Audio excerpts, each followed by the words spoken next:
just if we want to put it that way, as it were. So we only hope that no more bloodshed after yesterday. Amechi, good morning. Good morning, TV. Good morning, listeners. Nice to be back. I saw what DIG is doing to Africa. I call it DIG acronym. Dishonesty, insincerity, and greed of leadership is what has taken Africa many miles and millions of miles backward in development.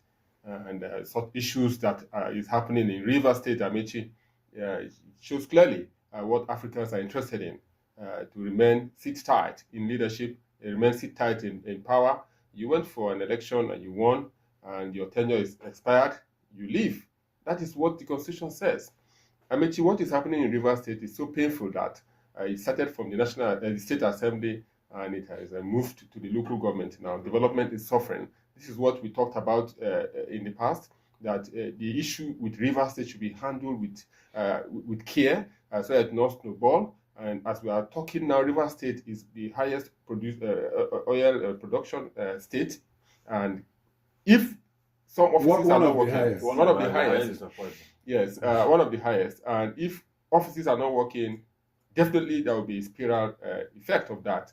And you know what that means for production, oil production. Even the international oil companies will be scared going to their offices because there's tension everywhere. The lawmakers, they called themselves G60 yesterday, issued a statement.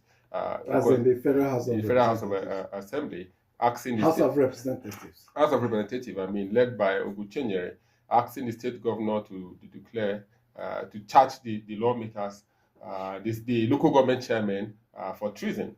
And what is treason? Is a betrayal of trust against a state, against a country. And have the local government chairman betrayed a trust? No. They betrayed the trust of the governor. No, they betrayed the trust of the ordinary Nigerian. Me, you and I, who pay tax that we used to pay them salary, who pay tax that they used to development in local government, is our trust that they are betraying. So the treason they are talking about is against you and I, because we are the ones that are suffering. When two elephants fight, the grass suffer. But the point that we need to drive home is, if we sit here, condemn sit-tight leadership in African countries, and the smallest of the ladder, local government, some people want to sit tight, I think something drastic needs to be done. You mentioned the federal government has not spoken. The president is in South Africa, congratulating his friend Ramaphosa, who's about now being sworn in as a president's second tenure, and there are issues back home. I think a statement should call for calm. Leaving it in the hands of the police alone is not too fair, really. The president should intervene in this matter. And the political solution he did last time, where he invited the two factions, sure it's not gone beyond that. You know, when you are in the service, when you are working in an office, you know there's what they call refresher courses. There's nothing bad in having refresher courses in what you have studied before. What the High Court said was that the State Assembly cannot pass a law and backdate it. That when the assemblies, state council, local council elections were conducted, that their tenure was known to everybody and fixed. That if you're passing a law, of course, the State House of Assembly has the right to do so. That it must be for the next election and not for the other election. That laws cannot take reactive effect, and that's what the appeal court will determine. But Teve talked about Wike's position. His grouse with Sim Fubara was that the structure he put in place is being tampered with, and the political structure is the one that will guarantee you votes. Of course, everybody knows that the main or the last battle, in a war there are several battles. You can win several battles and you have not won the war. There are decisive battles. If you win that decisive battle, you're as good as having won the war, like the Battle of D-Day landing in Normandy on the beach of, is it France? I'm not sure again. And of course, the bombing of Hiroshima, Nagasaki, of course, the Pearl Harbor victory of the Japanese was decisive, but the Allied forces, the US, recovered.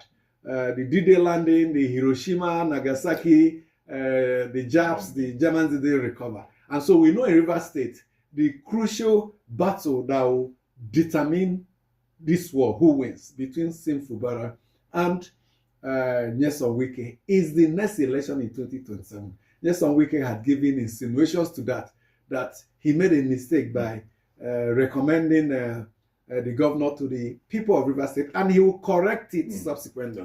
He's thinking of 2027 election. And when he's thinking about 2027 election, the governor's camp also understands that will be the key battle. And so ahead of that 2027, the many battles, the smaller battle is what you're seeing now. Who controls the local government structure? Because the local government is the grassroots. So whoever is the local government chairman or elected councillors will influence the pattern of voting at the local level. There are other levels of political structure, state assemblies, even the number of talks we could mobilize. Yesterday, both sides mobilized talks.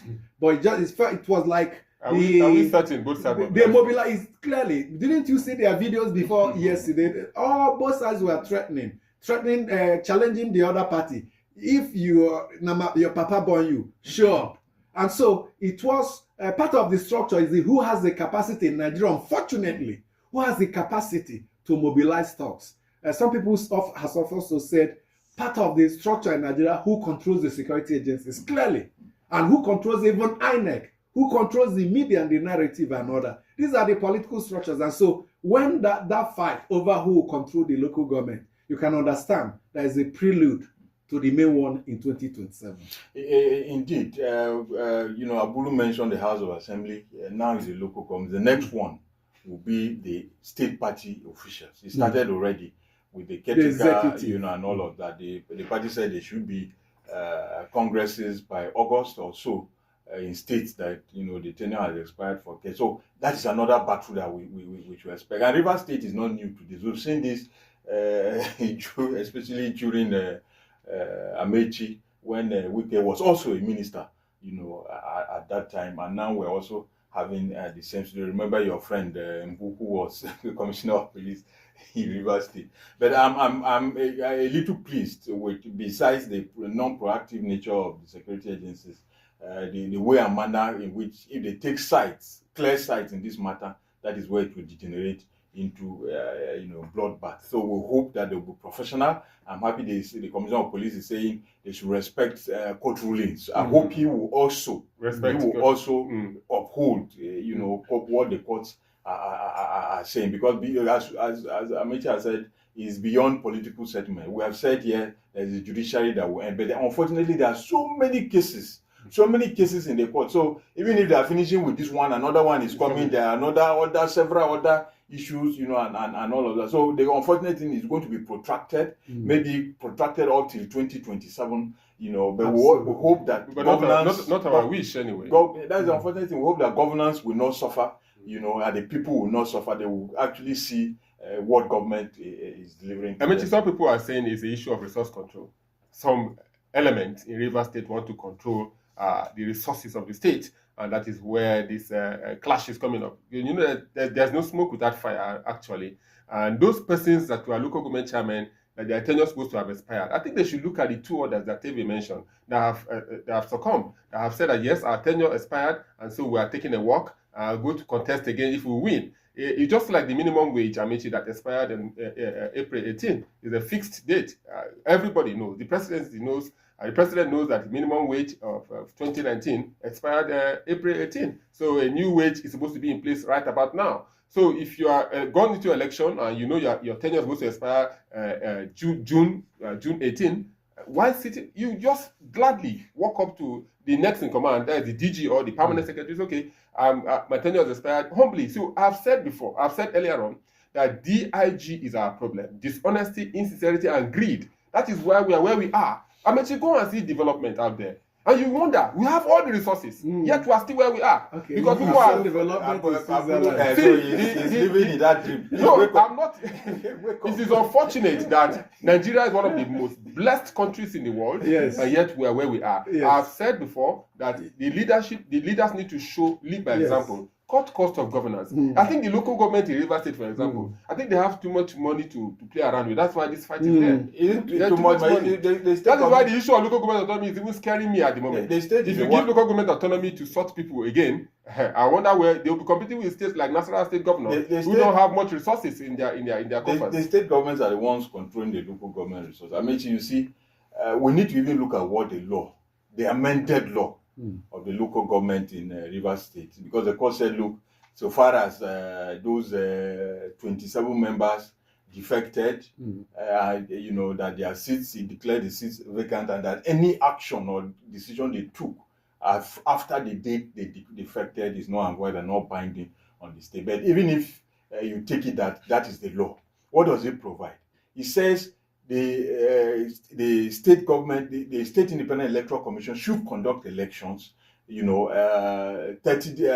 months before, within 6 months, 3 months before they expire the tenure of the officials. But that if it fails to conduct the election, that the State House of Assembly can, by resolution, extend the tenure. Okay. Yes. Okay. That's what the law says. It says. It does not, so that. And the governor did not. The House of Assembly did not even pass that resolution to extend the tenure, because the House of Assembly that passed that law is not existing. Okay. So they have not even passed that resolution to say that the tenure should continue by 6 months. So there are several issues, but like we said, we hope that there will be some fast tracking of some of these judicial issues so that the people will know which direction. I think residents of Rivers State Abu talked about what he saw out there and the situation here. I told you about how Malaysia was there a few weeks back, came here. They didn't have palm oil. They came here to take the seedlings from us. We gave them today. Part of the palm oil we're importing is from Malaysia. And unfortunately, when they came was when we had real state structure in Nigeria, real regional structure. After the creation of the Midwest region, we saw a proliferation of states in Nigeria. We saw a proliferation of local governments in Nigeria. If you do a study, and the Afenifere group did a study of number of local governments before and now. Do you know that at some point in Nigerian history, there were more local governments in southern Nigeria than in northern Nigeria? Now, local governments started proliferating. The numbers started multiplying only when we started giving local governments money from the federation account. And the same with the states. When the federal government, like Ike Ekweremadu will say, Fidibottom federalism, come and take, the states begin to proliferate. And that's why we will not make progress. I dare say, Nigeria will not make progress till the regions, the component states, whatever you call them, begin to pay money to the federal government like we're doing in the past. The regions will be centers of production. There will be a healthy competition. We saw it in the past, Midwest rubber, palm oil in the East. Confederation system. No, it's not confederation. Federal system where the states will own resources, manage those resources, and pay dues to the federal government. Then, that was when we were one of the best in the world. As we speak, the states own the land. Yes. You know the land. Yeah, they own the land. They own the. What have they done with it? But who own the resources on the land? What have they done? Because that's you know what they have not done anything with it. The resource control issue. Who own the resources in Rivers State, for example? At the end of the month, they come to Abuja to collect money. If it becomes clear. Money from where? That from crude. Your father. The one and the crude is in Rivers State and in Delta State and in Akwa Ibom State. Let's go back to Tebe. Tebe said the state owned the land. Yes, and but what is owned the land is owned by the federal government. But in Zamfara, is the state that is controlling the gold. Why I said who owns the land? The state that controls the states own why the I land. said through that you mentioned the palm kernel, the palm oil and all of that. If they can use the land, besides the mineral resources that if they can use the land, you will still be at reasonable level of I understand the point you're making, because they know it's the laziness this our federal structure had forced us into. That you don't need to do anything as a governor. You don't need to do anything as a local government chairman. Just wait for the Federation Accounts Allocation Committee, and you get money, you will loot. Not even spend. You will loot, because that's where most of the money going to. They loot them. So it has taking out that there is a disincentive to production. It is disincentive to managing the resources of even the ones under your control. If, for instance, you said local government, states, you will not collect money from federal government, you give the federal government. I tell you, the number of local governments, the number of states in Nigeria will reduce, because you discover, like if you have Anambra and Enugu states, and you have multiple local government chairmen, you have state assembly, you have commissioners, you discover that is a waste. You can't even pay them. So states will begin to see how they can come together and cut costs and reduce, have 10 commissioners and become effective and efficient. But because that money is coming, your children, if you continue to give them money,